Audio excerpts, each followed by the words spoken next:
There we go. Woo!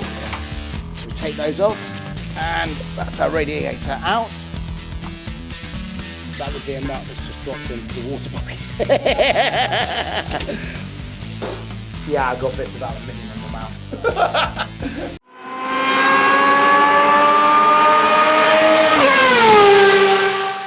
Hi, we're back in the garage, and now we are going to be taking the main tub off the car. So we've got to open the pit underneath, roll the car back, and take out about 3 million rivets. So let's start emptying these bits out.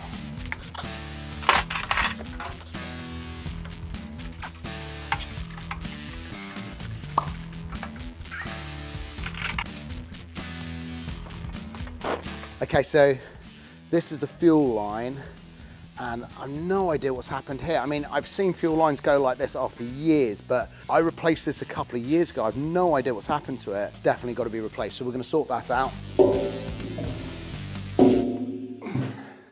Let's get the fuel tank out of the way.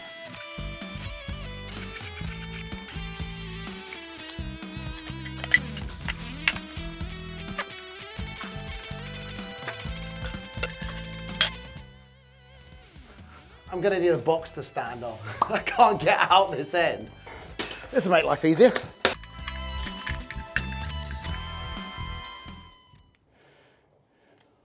I'm not a mechanic.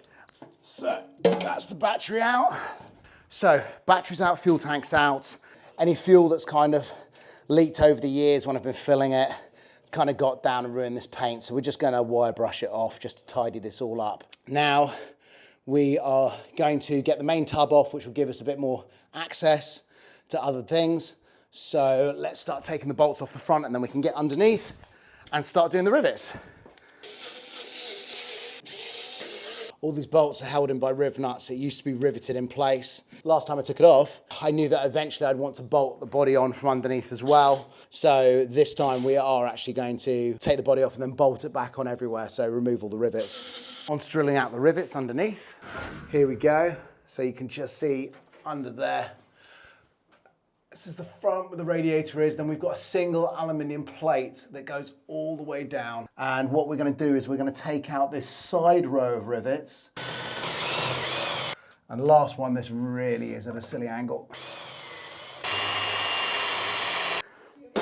Yeah, I've got bits of aluminium in my mouth. Where have we got? Okay, so we need to split some of the rivets where I've only drilled the head off are actually still just biting. So we just need to persuade it off. There we go. There we go. That's it. There we go. Oh, there we go. One more little thing that I've noticed is this fuse box, which is just on top here, is still actually bolted in place. The thread is actually in the fuse box itself, so as I take these bolts out, and the fuse box will probably drop down into the pedal box now. Go on. There we go. Right. Moment of truth. There we go. Woo! One tub off and out. And there it is, about as bare as it gets while still technically being able to drive it apart from the fuel hoses and the battery. Okay, so let's have a quick run through. We've got our fan that's cooling the radiator at the front, two pipes, feed and return, which go down here and they go through the transmission tunnel. It's not a transmission tunnel because the transmission's not in there, but down the tunnel, all the way to the back, one coming off the water pump and the other one being returned back into the block. And then you've got your reservoir to make sure that the water system is always topped up. What we've actually got here, which some people may have noticed in one of the other videos, is that down here is an electric water pump. I may have talked about this before, but basically the point of this electric water pump, which looks like a little turbo, it's a centrifugal pump. It's run off this little control unit down here. And that control unit, which obviously isn't on at the moment, enables you to set a certain temperature for this water pump to kick in and start helping the mechanical water pump that's on the engine.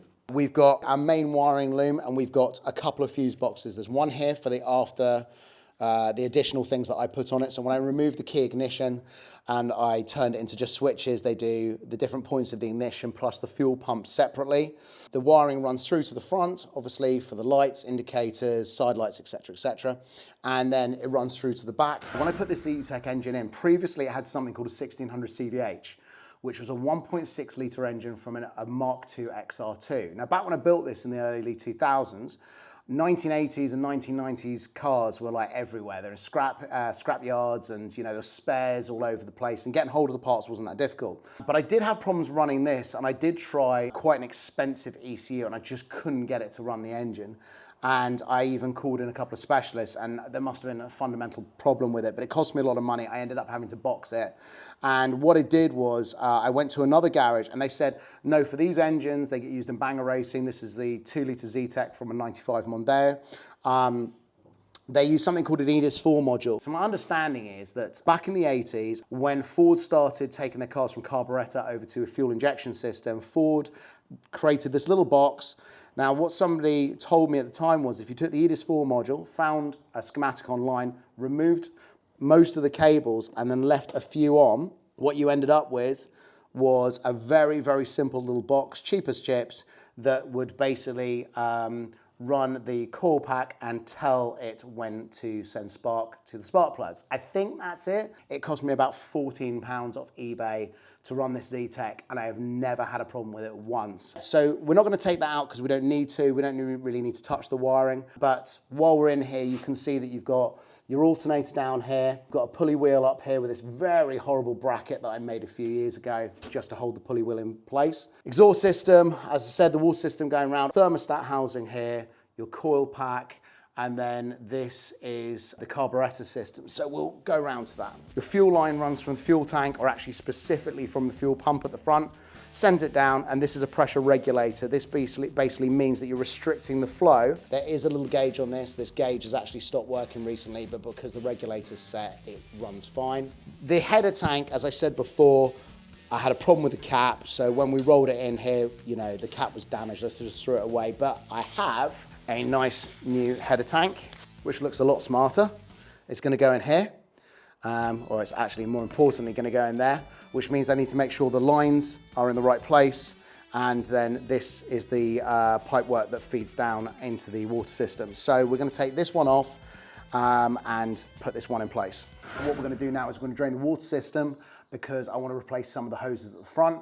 So I'm just going to roll this forward a little bit, get to the lowest point on the cooling system, and then drain it into this.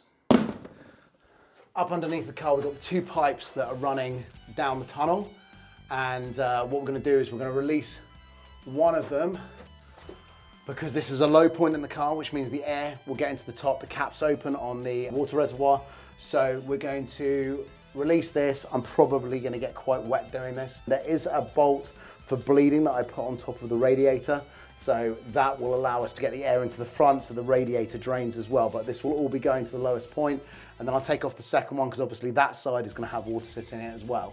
Right, so, woo!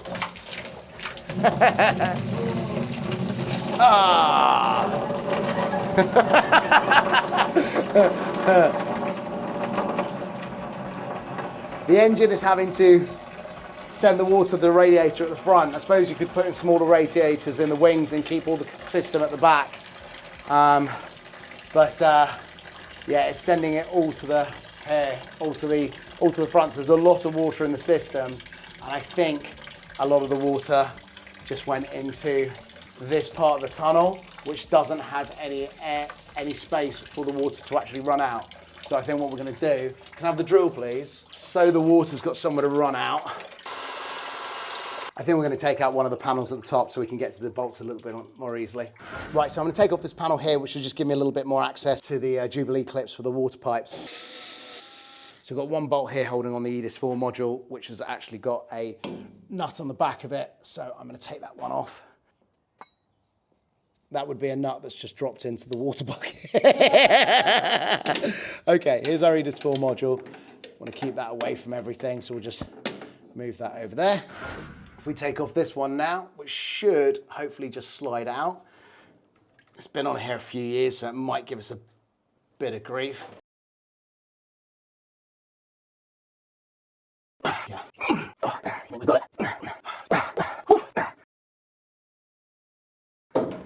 Whoa.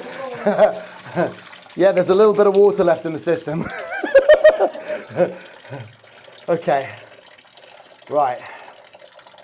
So this is one of the dilemmas with a kit car. Occasionally, they're normally pretty simple to work on. In fact, it is simple to work on, but basically in here, everything gets a little bit tight. You can just kind of see we've got 2 handbrake lines coming in, and I might actually reroute those to the outside. Some of them actually run down the passenger side of the seat, and then you have a handbrake that's external to the tunnel and off to the left.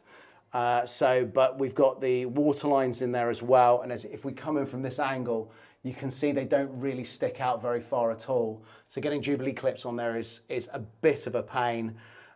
It's all a little bit tight. It has worked absolutely fine, and I'm sure I can just refit it all. But yeah, if we can improve on that, we will definitely try. So those are the lines out. So that should be most of the water out of the system, which means now that we can actually go up and change the reservoir.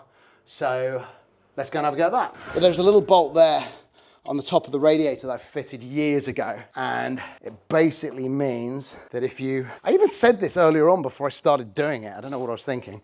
But basically, if you release that, then this will allow air in. Nothing. Okay, so basically I think most of the air's worked its way through the system. So we're going to take header tank off now, and that's all drained out as well, or mostly anyway. So let's get this off. So that's 1 off. 2. Okay, so let's go and get our new header tank and work out how we're going to fit this. This is at a completely different angle. So this bolts down. So what we need to do is make a folded piece of aluminium to come off the back here so that it can sit in it like that. Let's take this old bracket off. Now, one of the other things is that when we replace this pipe to go onto the bottom of our header tank, it's now going to need to be about here, not coming in at the side. So we need to ideally get a new piece of hose that's longer, and then if I remove this from the cable so we don't pull anything out or unplug anything, move those over there, we want to bring this over, and that is where we want it to sit. We want it to sit right underneath, but I don't think this is long enough. So it needs to be up about here, and then that will enable us to go straight into the bottom of the header tank. One of the things that's worth mentioning at this point, if you are looking to buy some silicone hoses and replace them, very kindly our friends at autosiliconehoses.com have been supplying us with these parts and have also said that we can offer a discount, which is really exciting considering it's only episode 2. So we're going to put that in the description. So if you want a discount, you can go to them. They are really amazing and they deliver so quickly. So I was absolutely over the moon with their service. Right, I'm trying to remember what's inner diameter. When you order silicone hoses, you're always ordering by the inner diameter because that's going over the external diameter of the pipe it's connecting to. So this one is approximately 18.5. I think it's a 19 mil inner diameter. So we need a 19, whatever that is, angle with a bit more on it, so we can get up underneath the header tank. Right, so now what we're going to do is we're going to take off the radiator and the radiator hoses and replace those. We're then going to put on new fuel lines, drop the tank back in to make sure the fuel lines are the right length. And that should do us about for now. If we've got time, we're going to move on to taking the steering rack out as well, because while the pipes are out and they're out of the way, we've got a bit of space to play with. So let's get going. So I was always into cars. I didn't learn anything about them until I was in my early 20s when I worked for Silver. My dad was building cars from about the age of 15. Whoa, bit of water in there. We'll get rid of that. I'm trying to keep this in one piece because then I can just make the new one up. The reason I'm replacing the orange ones is, one, I want to see if they're corroded at all, but two, I want to change them for black ones because through the side of the bodywork you can actually see the orange ones, and I want them to be black because we're not having any orange in the new colour scheme. Basically, when I was a kid, or actually long before I was a kid, my dad was building cars from the age of 15. He was always building cars at home, so I used to see him doing a lot of work. The funny thing is he always discouraged us from working on cars. So me and my brother never worked on cars. My brother maybe did a little bit, but we pretty much didn't work on cars with my dad. And in fact, the first time I worked with my dad on a car properly, I was 40. And that was a few years ago now.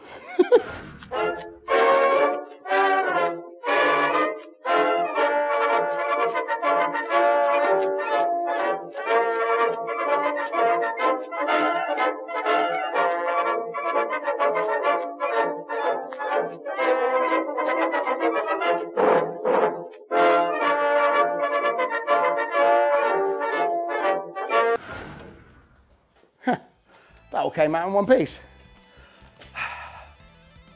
Not bad. So yeah, it's going to get moved a bit, it's going to be cleaned up in bits and pieces, but that can stay as one piece now, and that'll be ready to go back on when the rad does. So we'll stick that on the side. I say we'll stick it on the side, I'm running out of space. Petrol tank in, measure fuel hoses.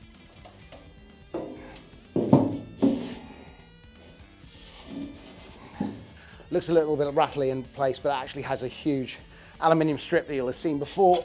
So this bolts to the chassis and that holds it in place so it's nice and strong. On another project that I was working on, I needed something to hold the hose lines, the feed and return, because there's an injected engine, and I wanted to, be able to bolt them to the body of the car. So what I did was I designed these components, and these are fuel hose holders, they're clamps. And what these are, two identical pieces so that when you're 3D printing, you don't have sort of, A's and B's or 1s and 2s to make up a pair, so they're symmetrical. So these are two pieces, they go together, they clamp the pipes, and then you can either bolt them together or you can bolt straight through them. So